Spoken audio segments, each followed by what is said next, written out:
Bulletin کے آغاز میں آپ کو بتائیں تحریک عدم اعتماد کے وقت جنرل فیض موجود نہیں تھے۔ 2018 کے انتخابات میں دھاندلی کی ذمہ دار باجوہ رجیم تھی۔ مولانا فضل الرحمان کا 24 نیوز کے پروگرام نسیم زہرا ایٹ پاکستان میں بڑا انکشاف، کہا حاضر سروس ہو یا غیر حاضر، جب سیاست میں آئیں گے تو ہم بھی ایسے ہی جواب دیں گے۔ مولانا نے نواز شریف کو اپوزیشن میں ساتھ چلنے کا مشورہ رول کے حوالے سے آپ نے جیسے فرمایا کہ جنرل فیض کا آپ نے ذکر کیا، حالانکہ اس وقت تو وہ پشاور میں میں اس میں وضاحت کر دوں، یقیناً میں نے فیض صاحب کا نام لیا ہے اور اس میں وہ نہیں تھے۔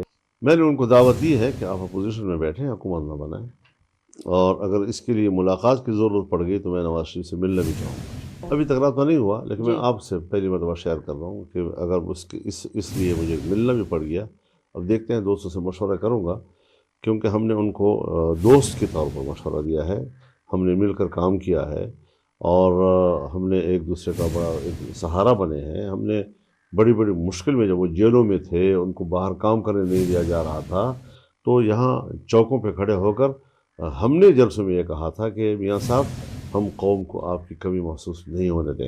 ایسا نہیں ہے کہ ہم نے کوئی ان کے ساتھ دشمنی ہے ہماری، نہ پیپلز پارٹی کے ساتھ دشمنی ہے، پیپلز پارٹی والے بھی ہمارے دوست ہیں، اور پتہ نہیں ان کو کیا ہو گیا ہے، ایک ملاقات میرے ساتھ ہو گئی اور وہ بچھاڑ کر دی انہوں نے ہمارے اوپر کہ جیسے کوئی بہت طوفان آ گیا ہے۔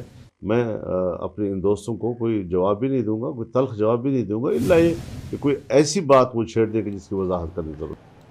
جنرل باجوہ کے کہنے پر تحریک عدم اعتماد نہیں لائے۔ جنرل باجوہ نے تو عدم اعتماد واپس لینے کا مشورہ دیا تھا، مولانا نے تحریک عدم اعتماد پر ہی اصرار کیا تھا۔ ملک احمد خان نے مولانا کے بیان کی تردید کر دی، کہا نون لیگ میں سوچ واضح تھی کہ تحریک عدم اعتماد نہ لائی جائے اور حکومت مدت پوری کرے۔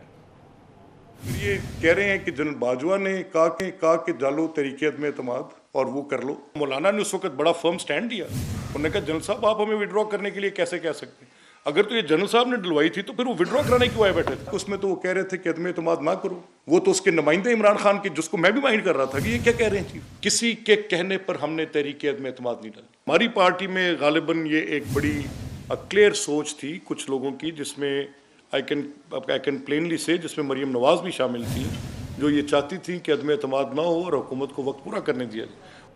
تحریک عدم اعتماد کا سب سے زیادہ فائدہ مولانا کو ہوا۔ مزے لینے کے بعد مولانا کی ان باتوں کا کیا فائدہ؟ فیصل کریم کنڈی نے مولانا فضل الرحمان کو سیاست کا چلا ہوا کارتوس قرار دے دیا، کہا مولانا سیاست میں آ نہیں رہے بلکہ جا رہے ہیں۔ پی ڈی ایم کی جب حکومت آئی تو اس وقت یہ چاہتے، پی ڈی ایم کے سربراہ تھے، نہ کرتے عدم اعتماد، کیا دیتے ہم نہیں کرتے، لیکن اس عدم اعتماد کا سب سے بڑا فائدہ مولانا فضل الرحمان صاحب کو ملا۔ پی ڈی ایم کی حکومت میں آنے کے بعد جب ان کو وزارتیں ملی، پھر ان کو گورنر خیبر پختونخوا ملا، نگراں حکومت میں ان کو وزارتیں ملی، سب کچھ مزے لوٹنے کے بعد آج ان کو خیال آیا کہ ان کے ساتھ بہت بڑی زیادتی ہوئی ہے۔ اب مولانا صاحب جو ہے اس وقت پولیٹیکلی جو ہے ان کے پاس اس وقت 4 سیٹیں ہیں اور وہ چلے ہوئے کارتوس بن چکے ہیں۔ سیاست میں وہ اب جو ہے وہ مولانا آ نہیں رہا، مولانا جا رہا ہے۔ سیاست میں جو ہے وہ مولانا صاحب جا رہے ہیں، سیاست میں آ نہیں رہے ہیں۔ جنرل باجوہ نے تحریک عدم اعتماد واپس لینے کی درخواست کی تھی۔ تحریک عدم اعتماد کے مراحل طے ہو جانے کے بعد ملاقات ہوئی تھی۔ خالد مقبول صدیقی کہتے ہیں بات آگے بڑھی تو کہیں ہم جمہوریت کھو نہ دیں۔ باجوہ صاحب نے تمام پاکستان کی قومی قیادت سے کی درخواست کی تھی کہ ہم عدم اعتماد کی تحریک واپس لے لیں اور کوئی بیچ کا راستہ نکالیں۔ باجوہ صاحب نے عدم اعتماد تو پیش ہو چکی تھی، اس پہ تو بات ہو رہی تھی، اس پہ تو کام ہو رہا تھا، یہ بات اس سے پہلے کی جا سکتی تھی، مہینے 1.5 مہینے پہلے۔ اس دن انہوں نے عدم اعتماد واپس لینے کی بات کی، اس کا مطلب عدم اعتماد کی تحریک پیش کی جا چکی تھی یا اس کے تمام مراحل مکمل ہو چکے تھے۔ اس سے آگے اگر ہم نے اور آپ نے بات بڑھائی تو آپ جمہوریت کے لیے کوئی موقع کھو نہ دیں۔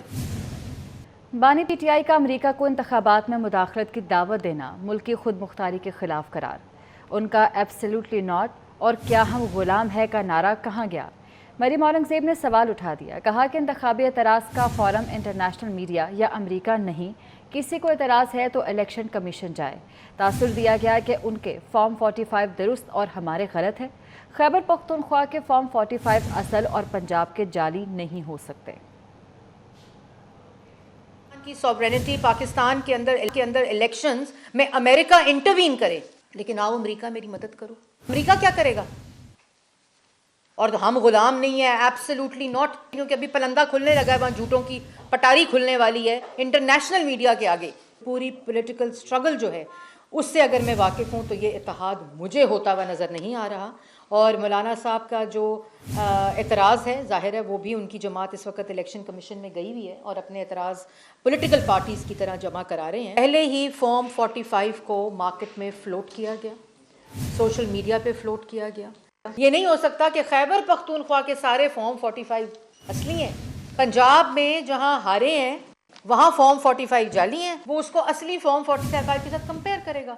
अगर वो जाली फॉर्म 45 है तो वो यही कहेगा कि ये जाली फॉर्म 45 है। आप उसका फोरेंसिक करा लें दोनों का। पंजाब में हुकूमत साजी के लिए नून लीग की पोजीशन मुस्तहकम हो गई। पंजाब में नून लीग अरकान असम्बली की तादाद 157 हो चुकी है। नून लीग ने पंजाब असम्बली में मतलूबा तादाद से 8 नशिस्तें ज़्यादा हासिल कर ली हैं। पंजाब में हुकूमत साजी के लिए नून लीग की पोजीशन मुस्तहकम हो चुकी है।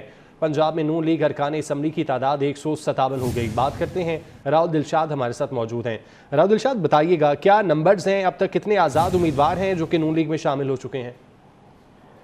बिल्कुल एहसन, मुस्लिम लीग नून को या किसी भी सियासी जमात को पंजाब असम्बली में अपने जो अददी अक्सरियत है उसको साबित करने के लिए 149 जनरल नशिस्तों की जरूरत होती है। ताहम अब चूंकि मुस्लिम लीग नून की 137 नशिस्तें हैं और मुस्लिम लीग नून अददी यानी सादा अक्सरियत से भी 8 नशिस्तें जायद जो है वो हासिल करने में कामयाब हो चुकी है।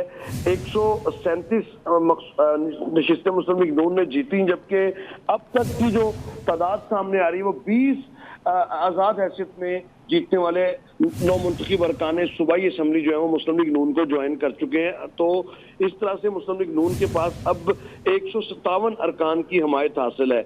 अगर इस फिगर को देखा जाए तो मुस्लिम लीग नून को पंजाब असम्बली में जो खवातीन और अक़लियतों की मखसूस नशिस्तें हैं उसके मुताबिक 35 से 38 खवातीन की मखसूस नशिस्तें मुस्लिम लीग नून को मिल सकती हैं, जबकि इसके साथ साथ 4 से 5 जो अक़लियतों की मखसूस नशिस्तें हैं वो भी मुस्लिम लीग नून के हिस्से में आएंगे। तो यूं मुस्लिम लीग नून पंजाब असम्बली में जो मजमूई तौर पर सादा अक्सरियत बनती है 186 की, उससे जायद नंबर यानी 14 जायद वोट जो है वो उससे मुस्लिम लीग नून के पास होंगे। 200 से तजावज करेगी मुस्लिम लीग नून। ठीक है, 14 जायद वोट होंगे और 200 से तजावज करेगी। बहुत शुक्रिया राव दिलशाद आपका।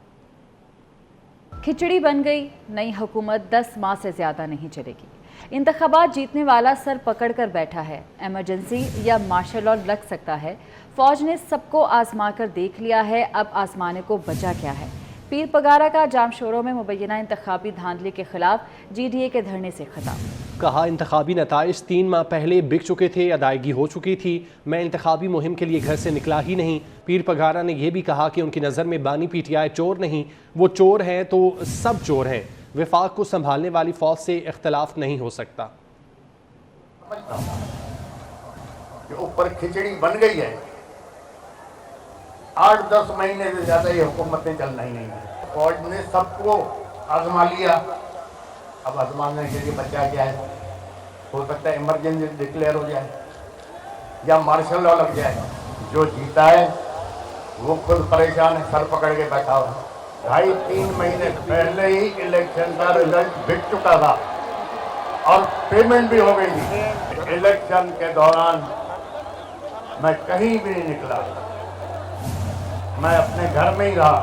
अभी जो इतनी बड़ी खरीदो फरोख्त हुई है इस इलेक्शन में, जनरल इलेक्शन में, तो कहाँ है ये इलेक्शन कमीशन, कहाँ सो रही है? इस इलेक्शन ने प्रूव कर दिया कोई भी सियासी पार्टी, कोई भी सियासी लीडर अब नेशनल लेवल पे, कौमी लेवल पे कोई भी नहीं है, सब सूबे लेवल पे आ गए। मेरी नजर में इमरान खान चोर नहीं है।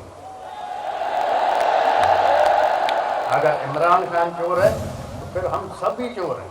हाँ, बेवकूफ़ी हो गई होगी, गलती होती है, गलती किससे नहीं होती?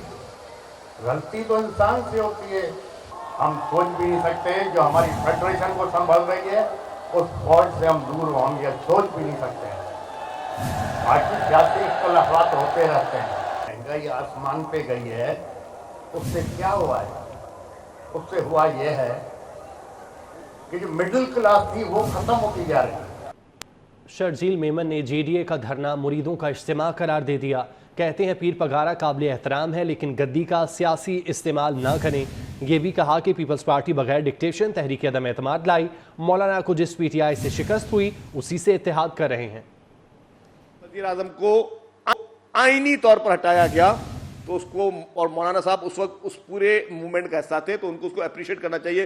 अब बैठ के ए पे इल्ज़ाम, बी पे इल्ज़ाम, सी पे इल्ज़ाम, मेरे ख्याल से ये चीज़ें मुनासिब नहीं हैं। तो ये जितनी भी पॉलिटिकल पार्टीज हैं जो आज अपनी बातें कर रही हैं, मैं ये कहता हूं कि पीपुल्स पार्टी सबके मैंडेट का एहतराम करती है। पीपुल्स पार्टी पीटीआई को अगर इस इलेक्शन में जितना मैंडेट मिला उसका हम एहतराम करते हैं।